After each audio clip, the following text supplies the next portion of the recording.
Salut les amis de eSport TV, merci encore gars de la conférence renouvelée, merci de di like, merci de abonner, merci également de bàyyi seen i commentaire di jaajëfal ku nekk foo mënti nekk di ñu suivre Europe, Amérique, Asie, France, Sénégal fépp ba ci gox yi gën a sori di wax tamit bépp doomu aadama bu feebar yàlla na suñu borom fëgg sa bopp nga wér ak jàmm ñi nekk ci kaso yi yàlla génn leen ak jàmm ñi nga xam ne également dañoo dudd àdduna suñu borom xare leen àjjana firdawsi di jaajëfal aussi gars yi yéen ñi wéy di abonné mais wax comme on continue à grandir la famille pour gën mën jox leen information parce que am na yéen xam ne foog ñu am koom gi am mën-mën gi ngir mën ko def donc on va d'abord parler gars de l'actualité ak yéenekaay bi di record ci xatam gu njëkk mu ne donc Ghana et Paris se reprennent Sadio la moisson continue ci jamono joo xam ne également Sadio Mané dem moo gagné Carabao Cup ki nga xam ne donc moom mooy Edouard Mendy malheureusement ñoom ñoo perte ndax dafa génn ci match boobu mujj ko égale série juróom bi yéenekaay bi di Stades moom ñëw wax ci li nga xam ne mooy donc les Lions qui matent le Kenya ak suñu gaynde basket yi Kouyaté fête ses 10 ans dans la tanière suñu gaynde goo xam ne dañ koy critiquer saa su nekk mais saa su nekk mi ngi wéy di wane boppam di wane c'est un véritable patriote donc joyeux anniversaire de sélection Cheikhou Kouyaté yéenekaay bi di sunu lamb ne Modou Lo Ama Baldé en juillet ou décembre ou août plutôt ou décembre ki nga xam ne mooy Luc Nicolaï nag moom nee na bu fekkee ne CNG bi may na prolonger na contrat plutôt saison bi ba août moom dina mën a dëgg li nga xam ne mooy combat bu ni mel Reug Reug également ki wax ne moom jamono ji Guédiawaye la bëgg am ay combat ki nga xam ne nag mooy Milik tey day fête anniversaire am il va fêter aujourd'hui ses 28 ans Milik l'attaquant polonais donc de Marseille bi nga xam ne mi ngi fêter donc 28 ans aujourd'hui donc Milik bi nga xam ne mi ngi woy di wane boppam au niveau de l'attaque marseillaise aux côtés d'un certain Bamba Dieng qui aussi day fêter anniversaire du Moïse Kean donc le joueur italien donc de la Juventus de Turin ba nga xam ne Paris Saint-Germain la ko Everton aloon jël ko jaay ko delloo ko bokk ñi nga xam ne mooy Juventus moom nag donc actuellement PSG teg na ci gët parce que selon les informations dañu ko bëgg sax rapatrier ki nga xam ne également aujourd'hui di Ferran Torres moom aujourd'hui devenu nouvel attaquant plutôt fa nga xam ne mooy ci Barcelone moom it tey lay am 22 ans di ko fêter Ferran Torres mi nga xam ne sa vie de génn na def sorti ne c'est un joueur exceptionnel joueur de talent là et que mi ngi wéy di progresser ci jamono jooju également ki ngeen gis ni di Pino c'est aujourd'hui donc le joueur le plus jeune fa nga xam ne mooy ca Espagne il a 19 ans mu marqué li nga xam ne mooy 4 buts donc c'est le plus jeune joueur à avoir marqué 4 buts en Espagne donc à son âge mu nekk loo xam ne nouveauté la Pino mi nga xam ne match dem Villarreal bi dugal na ki nga xam ne aussi mooy Boulaye Dia dugal na ki ngeen gis ni également du Gianluigi Buffon moom dafa prolonger contrat am ak fi nga xam ne mooy Parme bi nga xam ne équipe ba leen ko formé woon laata mu dem ci Juventus de Turin delluwaat na fa donc il va devenir l'un des gardiens les plus vieux parce que jusqu'à 46 ans boo leen di xool lay jouer fa nga xam ne mooy donc ca Parme ki ngeen gis aussi di Franck Kessié également moom il joue au niveau du Milan AC le joueur milieu de terrain donc de la Côte d'Ivoire jamono ji nag Barcelone moo ci teg gëtëm te Franck Kessié moom selon les informations bëggul dem Angleterre donc mi ngi gën a jege waa FC Barcelone mi nga xam dañoo bëgg a renforcer seen milieu bi ndax seen joueurs yi ba dañoo commencé jëm mag pendant ce temps également Kylian Mbappé l'enfant de Bondy moom mi ngi wéy di wax ay informations ci moment dernière sortie bi mu def dafa ne ce serait un plaisir battre record ki nga xam ne mooy Edinson Cavani xam mooy meilleur buteur fa nga xam ne mooy ci Paris Saint-Germain avec 200 buts entre autres donc moom mi Mbappé dafa ne donc dafa bëgg a battre record boobu tax gars yi naan fi mu ne nii kon Mbappé il est prêt à prolonger avec le Paris Saint-Germain ñi woy ba wax si Mbappé ba tey ndax nee nañ actuellement mi ngi déggante benn joueur Real de Madrid en secret sur les réseaux sociaux donc joueur Real de Madrid boobu gars yi yéen ñëpp xam ngeen ko donc ñi ngi entretenir ay contacts ñu bëri Benzema leen jox waaye du Benzema kii nii la Vinicius Junior bi nga xam ne également moom ci aile bi lay joué donc xëy na gars yi ñu ngi naan day waxtaan ak li Kylian Mbappé par rapport bu ñëwee na la ñuy joué ak yooyu mais donc yooyu information bi espagnol Marca moo ko joxe donc par rapport à ça beneen joueur boo xam ne aussi légende la au niveau du monde il s'agit de Cristiano Ronaldo gars yi donc ngeen ko xamee actuellement dafa gëj a dugal 10 matchs ngi ni dugal donc Ralf Rangnick selon les informations moom dafa ne waa Manchester donc joueur bii nii pour mu nekk di wéy nekk attaquant de forme classe mondiale fii ak déwén dina jafe moo tax ñu naan est-ce que sax duñ ko jaay jamono jooju nag Thiago Alcantara malheureusement démb ca Carabao Cup dafa waroon jouer titulaire mais ci entraînement yi la blessé au niveau des ischio-jambiers ngeen gis ko muy jooy nii mook Alisson donc moom nag fi mu ne nii durée indisponibilité am kenn xamu ko dañuy defaat yeneen test pour gën ko mën a xam pendant ce temps également Real de Madrid incertitude au niveau de David Alaba autour de David Alaba bi nga xam ne donc actuellement boo moytuwul match Paris Saint-Germain Real retour bi du jouer Real bi nga xam ne déjà Casemiro ak ki nga xam ne mooy Ferland Mendy duñu jouer déjà donc bu si Alaba ñëwee dina nekkaat beneen tolof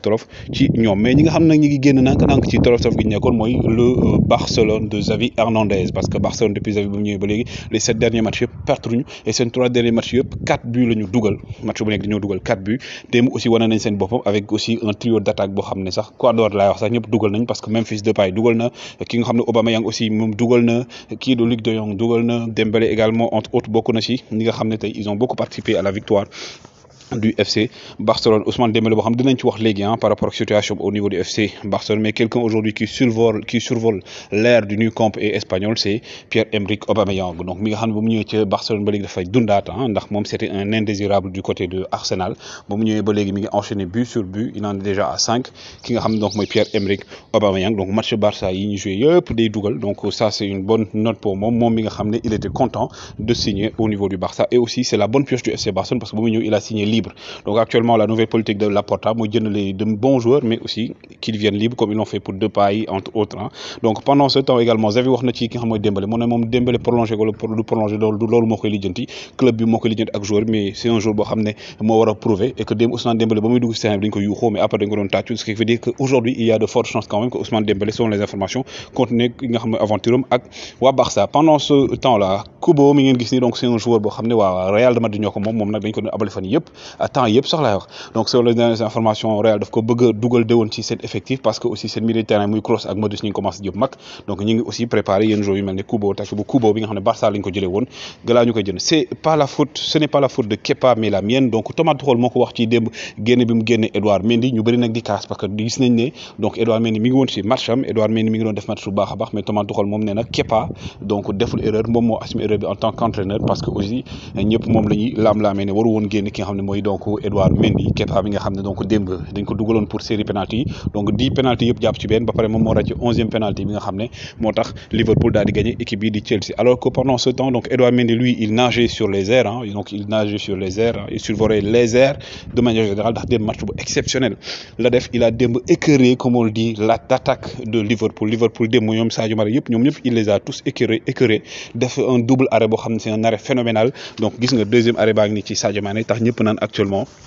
sans conteste actuellement Edouard Mendy est le meilleur gardien du monde, ñëpp di ko tweeter. Donc ça fait zazer ñu bëri nag da wax naan lu tax ñu génne ko parce que tamit Kepa donc selon li nga xam Tuchel la wax nee na Kepa au niveau des entraînements il était très bien, donc da doon jàpp penalty yu bëri et que am na match yoo xam ne aussi moo doon ci génne série penalty notamment ci coupe bii nii. Donc moo tax mu daal di jël choix boobu neen, donc son choix boo xam ne aujourd'hui c'était un choix risqué mais risqué na ko. Donc li ma wax démb rek bu fekkee da nga réussir benn affaire dañ naan c'est grandiose, boo ko perte dañ naan voilà tu étais bête et tout, mais Edouard Mendy au vu de la situation ñu bëri nag lu ñu wax mooy que ne koo xam ne déjà il était en très bonne forme, il était chaud pendant ce match nga génne ko dugal beneen joueur boo xam ne carrément peut-être nekk woon ci meilleur moment yi mu waroon dugg devant une équipe comme le Liverpool. Donc hier donc Edouard Mendy qui était dans les airs mais Kepa qui était donc dans la lune, parce que hier moom ki nga xam ne mooy Edouard Mendy lépp lu ñëw ci air la ko doon arrêté, mais Kepa moom dégg nga bal bi moom daf ko yóbbu dans la lune donc lune bi la ko yóbbu carrément bi boo xam ne raté boo xam ne jaarul sax ci côté cage ci kaw a kaw la jëm comme vous le voyez ici sur ces images. Donc dans la lune le tir donc de Kepa Arrizabalaga. Donc gars yi également ce qu'il faut retenir c'est que Edouard Mendy aujourd'hui bokk na ci gardien yoo xam ne gars yi incontestablement booy seet salaire am sax ñi ngi wax actuellement pour prolongation jëm si moom yokk situation am gën ko defar et tout, parce que actuellement Edouard Mendy gars yi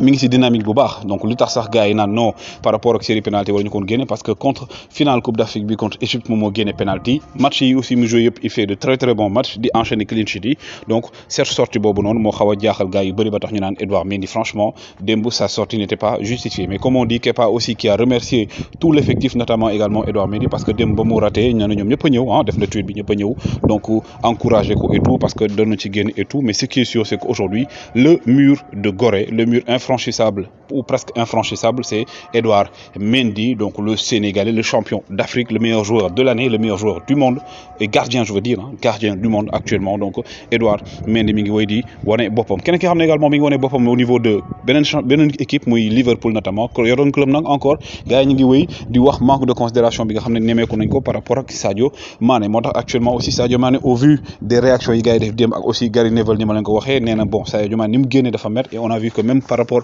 ak photo yu bëri Sadio Mané n'était pas présent dans les photos de groupe peut-être que frustration mu am la, mais quand même photo yi néew yu mu am dañ ko gis mu ci ree di ci kontaan parce que également Sadio Mané est quelqu'un de très humble, mais dans sa tête au vu des situations déjà dañ ko football ci position boo xam ne ce n'est pas sa position muy faux neuf même bu fekkee ne mi ngi dugal. Donc aujourd'hui indi yeneen joueurs poste yëpp indi nañ fi ay joueurs yoo xam ne mën nañ ñëw concurrencer ko moom, alors que de l'autre côté actuellement on voit que ne son coéquipier moom amul benn remplaçant, ce qui veut dire qu'aujourd'hui Sadio Mané comme ni ko gars yi waxee moom ak Firmino Firmino bokk nañ ci ñoo xam ne indésirable lañ presque mais quand même Sadio Mané qui a pris une photo gis ngeen ko ci photo bi avec son jeune frère son ami son complice muy Naby Keita. Je pense qu'aujourd'hui les gars yi di wax Sadio Mané commence petit à petit à prendre conscience de son statut de son niveau et que au vu de la Coupe d'Afrique qu'il a gagné au vu également trophée yu mu gagné peut-être que dans sa tête actuellement il est temps que mu toog commencer waxtaan ak ay manager et ay agent am gën a defar image mais également xool lan mooy objectif bu fekkee ne il se sent moins aimé que d'autres wala gisul boppam foofu noonu ce sera le bon moment pour Sadio Mané d'ici la fin de la saison de changer d'équipe sinon également ce sera à lui de s'imposer pour plus de rigueur et également plus de considération parce que gis nañ match yi mujjee yëpp moom day def match franchement ñëpp a koy wax même les commentateurs anglais ils l'ont dit il fait de très très gros matchs mais dañ koy génne et ça commence à agacer certains notamment Sadio Mané probablement donc gars yi waxoon naa leen ko am na benn jeu concours boo xam ne waxoon naa dama koy def donc ki ngeen gis nii donc la prochaine vidéo je veux le maximum de vues le maximum de commentaires dinaa joxe question parce que Pape Abou Cissé par rapport ak ñi nga xam ne mooy suñu partenaires yi dafay jox benn maillot donc pour au gagnant jeu concours bi ñuy def dédicacé ko ñu envoyé ko kooku gars yi woy leen di like woy leen di abonné toujours un plaisir de vous servir jaa ngeen jëf